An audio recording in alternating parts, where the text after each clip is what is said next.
अस्सलाम वालेकुम बेटा, ये डिविडेंड की डेफिनेशन है और डिविडेंड की डेफिनेशंस में से सबसे इम्पॉर्टेंट है। इसके अंदर आपने दो चीज़ों को देखना है। अगर इस वॉइस नोट को भी सुनेंगे और जो लाइव मुझे इस वक्त रूम पे बैठे हुए हैं वो अगर सुन भी लेंगे तो आपकी तैयारी हो जाएगी। डिविडेंड की जो टैक्स ट्रीटमेंट है उसके बारे में दो पॉइंट्स हैं। एक ये कि डिविडेंड कहते किसको हैं और दूसरा ये कि डिविडेंड के एक्सक्लूजन्स क्या हैं। ठीक है, इन दो चीज़ों को हम स्टडी कर रहे हैं। डिविडेंड को जब इनकम टैक्स में डिफाइन किया गया है तो इसको कुछ ऐसी इनकम्स हैं जो बताई गई हैं, मगर सबकी मैं ऐसी समरी बना दूंगा बेटा कि आसानी से समझ आ जाएगा। डिविडेंड किसको कहते हैं? अगर किसी भी कंपनी के लिए अक्यूमुलेटेड प्रॉफिट्स हों, पॉइंट सबसे इंपॉर्टेंट क्या है, कंपनी के अक्यूमुलेटेड प्रॉफिट्स होना चाहिए।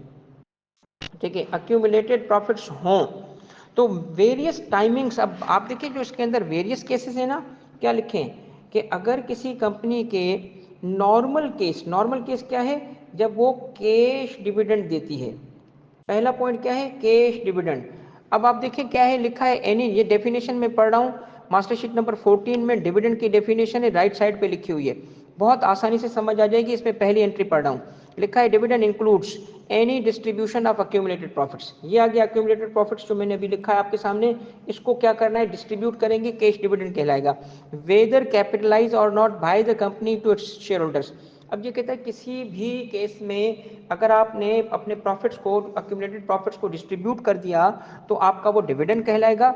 और इस केस में इंपॉर्टेंट चीज़ क्या है कि कंपनी की तरफ से जो शेयर होल्डर है उसको क्या मिलता है, उसमें उसको कोई ना कोई एसेट मिल रहा होता है। अब नॉर्मली वो एसेट क्या होता है, कैश होता है। इस वजह से इसको सादा वे में अगर मैं लिखूंगा तो केस 1 कहलाएगा कैश डिविडेंड। उसके बाद दूसरी चीज़ क्या है, दूसरे केस में कहता है एनी डिस्ट्रीब्यूशन ऑफ डिबेंचर्स। अब ये है डिबेंचर की फॉर्म में। डिबेंचर क्या है, लोन का एक डॉक्यूमेंट होता है। अब देखिए ये भी एक किस्म का डिविडेंड बन जाता है। इसका केस समझे, होता क्या है कि कंपनी के पास अक्यूमुलेटेड प्रॉफिट्स थे 100 के। कंपनी ने उस 100 के अक्यूमुलेटेड प्रॉफिट्स को लोगों को देने के लिए कहा कि अगर हम इस 100 को डिविडेंड की फॉर्म में दे देंगे तो टैक्स लग जाएगा। तो इसका तरीका क्या निकाला गया कि बजाय लोगों को कैश फॉर्म में डिविडेंड देने के, कहा गया कि हम आपको क्या देते हैं, डिबेंचर सर्टिफिकेट दे देते हैं। डिबेंचर का मतलब क्या है कि कंपनी ने आपसे पैसे लिए, कितने, 100 रुपए लिए। हालांकि कंपनी तो पैसे लिए ही नहीं थे। हाँ, कंपनी ने पैसे कैसे लिए, कंपनी के पास रखे हुए जो पैसे थे आपको दिए नहीं, अपने पास रख लिए। यानी आपके ही पैसे पड़े थे, उठा के अपने पास रख लिए और आपको एक सर्टिफिकेट दे दिया कि आपके पैसे हमारी तरफ हैं। किस नाम से, कहा, डिबेंचर के नाम से। तो जब चाहोगे डिबेंचर को आके इनकेश कर दोगे, पैसे वापस ले लोगे। इसका मतलब क्या है कि अगर डिबेंचर इशू किया जाए, अब सपोज करें एक कंपनी कहती है कि हमें लोन दो, तो पैसे भी तो देने पड़ेंगे ना आपको। तो आपने अगर घर से पैसे, बैंक से पैसे निकाले और 500 रुपया की कंपनी को दिए तो उसके अगेंस्ट आपको डिबेंचर मिलेगा। जबकि डिविडेंड वाले केस में आपने 1 रुपया नहीं दिया था, कंपनी ने फिर भी आपको डिबेंचर दे दिया। इसका मतलब रखा हुआ जो अक्यूमुलेटेड प्रॉफिट था उसको कन्वर्ट कर दिया गया है इनटू आपके डिबेंचर में। तो इसका मतलब अक्यूमुलेटेड प्रॉफिट अगर कन्वर्ट कर दिया जाए डिबेंचर में तो इसको भी डिविडेंड कहते हैं। ठीक है, इसका मतलब यह है कि वो बात वही है, किस चीज़ की डिस्ट्रीब्यूशन हो रही है, अक्यूमुलेटेड प्रॉफिट की डिस्ट्रीब्यूशन हो रही है। सिर्फ तरीकेकार क्या है, कैश देने के बजाय क्या दिया गया, डिबेंचर दिया गया, बात वही है। तीसरा केस क्या है, डिस्ट्रीब्यूशन की गई है शेयर होल्डर्स में, कब, लिक्विडेशन के वक्त। कंपनी जो है जब उसको वाइंड अप किया जाता है तो उस वक्त एक ऑफिशियल लिक्विडेटर अपॉइंट किया जाता है और वो कंपनी के एसेट्स को डिस्ट्रीब्यूट करता है एक मखसूस ऑर्डर में। ठीक है, सिक्योर्ड, अनसिक्योर्ड क्रेडिटर्स होंगे, फिर उसके बाद वेरियस, जैसे पहले गवर्नमेंट है, फिर क्रेडिटर है, सिक्योर्ड, अनसिक्योर्ड है, फिर आके शेयर होल्डर का राइट बनता है। तो उस वक्त भी जो एसेट्स की डिस्ट्रीब्यूशन की जाएगी, अगर अक्यूमुलेटेड प्रॉफिट को डिस्ट्रीब्यूट किया जा रहा होगा तो वो डिविडेंड कहलाएगा। इसका मतलब है कि कंपनी जिंदा थी, अच्छा परफॉर्म कर रही थी और उसने अक्यूमुलेटेड प्रॉफिट डिस्ट्रीब्यूट किया तो वो कैश डिविडेंड कहलाया। ठीक है, कंपनी ने थोड़ा बुरका पहना के अगर डिबेंचर के नाम से दिए पैसे तो भी वो डिविडेंड कहलाया। अब कंपनी जो है वो डेथ बेड पे है, ख़त्म होने जा रही है, तब भी अगर अक्यूमुलेटेड प्रॉफिट्स डिस्ट्रीब्यूट करेंगे तो वो लिक्विडेशन के वक्त भी डिविडेंड कहलाएगा। मगर डिस्ट्रीब्यूशन किसकी हो रही है, अक्यूमुलेटेड प्रॉफिट की हो रही है। अब इसी तरीके से चौथा केस क्या है कि कंपनी ने शेयर होल्डर्स को क्या दिया है? अक्यूमुलेटेड प्रॉफिट दिया है। कब?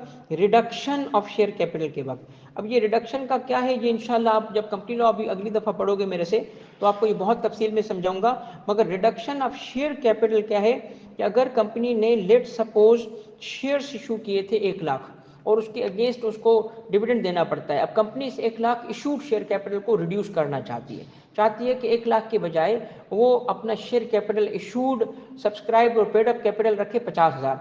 तो जो 50,000 जो होंगे लोगों से शेयर्स उसको बायबैक करने पड़ेंगे, तो लोगों से वापस लेने पड़ेंगे। ये नॉर्मली मुमकिन नहीं होता, मगर अगर ये मुमकिन होगा जब भी इसमें कंपनी लॉ जहाँ अलाउ करता है, तो फिर उन लोगों को ये लोग क्या कहेंगे कि हम आपको ठीक है अपने शेयर्स सेल करने के तैयार हैं, मगर हमारे शेयर्स जो हैं उसकी सिर्फ ये वैल्यू नहीं है कि इस वक्त 30 रुपये पर शेयर है, तो इसके अगेंस्ट तुम्हारे पास अक्यूमुलेटेड प्रॉफिट पड़ा था उसमें से भी तो हिस्सा दो ना।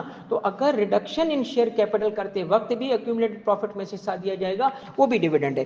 तो आप देख रहे हैं कि हर एक चीज़ का ताल्लुक किससे? अक्यूमुलेटेड प्रॉफिट से। आसान हो गई डेफिनेशन बेटा। उसके बाद क्या है? 5वां केस क्या है? ये सबसे इंपॉर्टेंट है। सबसे इंपॉर्टेंट केस क्या है? ये कि इसमें आपको क्या कहा गया कि अगर आपका केस ये है कि आप हो प्राइवेट कंपनी या आप हो ट्रस्ट, प्राइवेट कंपनी या ट्रस्ट हो, और आप अपने शेयर होल्डर्स को लोन दे रहे हो, ठीक है, किसे? शेयर होल्डर्स को लोन दे रहे हैं। तो शेयर होल्डर्स को अगर लोन देंगे तो ये लोन भी देखा जाएगा कि कहीं बुर्का तो नहीं पहनाया गया अक्यूमुलेटेड प्रॉफिट को। तो प्राइवेट कंपनी की सूरत में ये सिर्फ होगा, पब्लिक कंपनी की सूरत में बिल्कुल नहीं होगा। ये सिर्फ प्राइवेट कंपनी शेयर होल्डर्स को लोन देंगे तो देखा जाएगा कि कितना लोन दिया, या कंपनी के पास अक्यूमुलेटेड प्रॉफिट थे कि नहीं थे। अगर थे तो जितना उसने लोन दिया है उतना उसके लिए शेयर होल्डर के लिए डिविडेंड बन जाएगा। मगर इसमें क्या होगा? सपोज करें कि अक्यूमुलेटेड प्रॉफिट पड़े थे 100 रुपये के, अक्यूमुलेटेड प्रॉफिट 100 रुपये के। अब कंपनी ने एक बंदे को डिविडेंड दिया, कितना दिया? 150 का। तो 150 डिविडेंड नहीं बनेगा। To the extent of accumulated profit, सिर्फ 100 रुपये का अक्यूमुलेटेड प्रॉफिट के बराबर था, ये डिविडेंड बन जाएगा लोन। तो to the extent of accumulated profit होगा। और दूसरा, जब कंपनी एक्चुअल, अभी तो कंपनी ने बेसिकली लोन दिया था ना, सपोज करते हैं अक्यूमुलेटेड प्रॉफिट कितने के हैं? 100 के, लोन दिया गया है 80 का, 80 का, तो ये लोन क्या बन जाएगा? डिविडेंड बन जाएगा। मगर जब एक्चुअल लोन के बदले जब एक्चुअल डिविडेंड दिया जाएगा 80 का, तो फिर वो पैसे उसको नहीं दिए जाएंगे, इस डिविडेंड को सेट ऑफ कर दिया जाएगा कि आपके आपके पेएबल थे, हमारे पेएबल थे, सेट ऑफ करके अब हम आपको डिविडेंड के पैसे नहीं दे रहे। तो उस केस में एक्चुअल डिविडेंड को डिविडेंड नहीं काउंट किया जाएगा क्योंकि पहले ही लोन को डिविडेंड बनाया जा चुका है। तो याद रखिएगा, प्राइवेट कंपनी होगी, याद रखिएगा कि शेयर होल्डर होगा, याद रखिएगा कि उसको लोन दिया गया, याद रखिएगा टू द एक्सटेंट ऑफ कितने? अक्यूमुलेटेड प्रॉफिट की हद तक उस लोन को बनाया जाता है डिविडेंड। उसके बाद ये है कि अगर कोई कंपनी है जो पाकिस्तान में काम कर रही है, कैसे? एज अ ब्रांच, पाकिस्तान में ब्रांच है, तो ब्रांच क्या करती है? अपना आफ्टर टैक्स प्रॉफिट रेमिट करती है, तो उस रेमिटेंस को भी डिविडेंड बोला गया है और उसको भी टैक्स किया गया है। अब इसकी एक्सक्लूजन्स हैं। एक्सक्लूजन नंबर 1 ये है कि अगर आपकी जो डिस्ट्रीब्यूशन है जो सी और डी में है। अब सी और डी का मतलब क्या है? सी और डी का मतलब ये होता है कि आप सी में वापस जाएंगे ऊपर तो उसमें लिखा है कि लिक्विडेशन, और डी में क्या है? Reduction in share capital. कहता है कि अगर कंपनी लॉ के मुताबिक आपको राइट टू रिसीव, अगर आपको राइट टू रिसीव डिस्ट्रीब्यूशन, आपके पास शेयर ऐसे हैं कि आपके पास right to receive accumulated profit है ही नहीं, क्योंकि आपके शेयर होल्डर की, देखिए मैं आपको ये बात अगेन बता रहा हूँ कि भाई अल्हम्दुलिल्लाह कंपनी लॉ का भी एक्सपर्ट है, वो अभी टाइम नहीं है तो मैं आपको सिर्फ बता रहा हूँ ये कंपनी लॉ की बातें। अक्यूमुलेटेड प्रॉफिट को अगर वो राइट टू रिसीव ही नहीं है, इसका मतलब उसकी शेयर्स की टाइप क्या थी? राइट टू डिविडेंड ही नहीं था।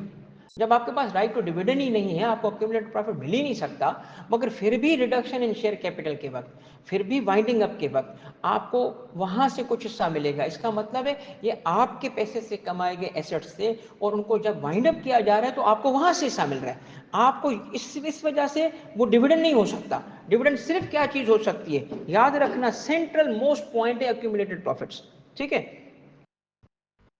ये जो आज मैंने अल्हम्दुलिल्लाह जिस तरीके से चीज़ें एक्सप्लेन किया ना मारूफ, ये मुझे खुद को अच्छा लग रहा है। मैं बिलीव मी, जिस तरीके की चीज़ें समराइज हुई हैं अल्लाह की तरफ से हुई हैं, ये हमारी कोई औकात नहीं है, बस ये इस तरीके से समराइज होती गई हैं। सेकंड नंबर पे आओ, सेकंड नंबर पे इसके बाद है रिडक्शन रिडेम्पशन ऑफ क्या debenture stock way the holder of the share is not entitled to participate in the. Again के सेम बात है, पहले क्या था, शेयर के हवाले से था और फिर था डिबेंचर के हिसाब से। कहते हैं अगर वो डिबेंचर होल्डर है और उसको राइट अक्यूमुलेटेड प्रॉफिट नहीं होगा, क्योंकि आपको पता है ना कि ये कन्वर्टेबल भी होते हैं, इस वजह से राइट अगर आपके पास नहीं है किस चीज़ का, अक्यूमुलेटेड प्रॉफिट का, तो आपका एक्सक्लूड हो जाएगा। कहाँ से एक्सक्लूड हो जाएगा? आप डिविडेंड से एक्सक्लूड हो जाएंगे, मतलब अमाउंट मिल रहा होगा मगर वो अक्यूमुलेटेड प्रॉफिट से नहीं होगा। तीसरा क्या है कि ये जो हमने यहाँ बात की थी एडवांस की, लोन की, तो कहता है लोन अगर देने वाली कंपनी, ये वाला केस जो था इसमें लोन ये था, देने वाली कंपनी अगर है बैंक तो फिर उसने पैसे ही देने ना, उसका काम ही यही है ना। तो कहते हैं फिर अगर फाइनेंशियल इंस्टीट्यूशन है तो उसके लोन को भी वो अगर दुनिया भर को लोन देते हैं तो अपने शेयर होल्डर को भी तो देंगे ना लोन बैंक। तो कहते हैं फिर उसको डिविडेंड ना समझा जाए, एक्सक्लूड किया जाए। फिर चौथे नंबर पे है कि dividend paid by the company which is set of, वही वाला कि जब कंपनी ने लोन दिया था तो 80 रुपए का वो हमने डिविडेंड बना दिया था लोन मगर हमने डिविडेंड बना दिया। कहता है जब एक्चुअल डिविडेंड इशू हुआ और कंपनी ने उसको सेट ऑफ कर दिया तो फिर इस डिविडेंड को एक्सक्लूड समझा जाएगा। ठीक है, और आखिर में क्या है कि ये जो रेमिटेंस वाली बात थी ना, ये अप्लाई नहीं होगी अगर वो ईएनपी कंपनी है यानी oil and gas exploration company है, तो ये अप्लाई नहीं करेगा। ये बड़ा इंपॉर्टेंट डेफिनेशन का हिस्सा मैंने कवर कर दिया, काइंडली इसको 2-3 दफा सुनो ताकि आपके लिए बड़ा इंपॉर्टेंट कॉन्सेप्ट अब ये रिवाइज हो जाएगा जल्दी।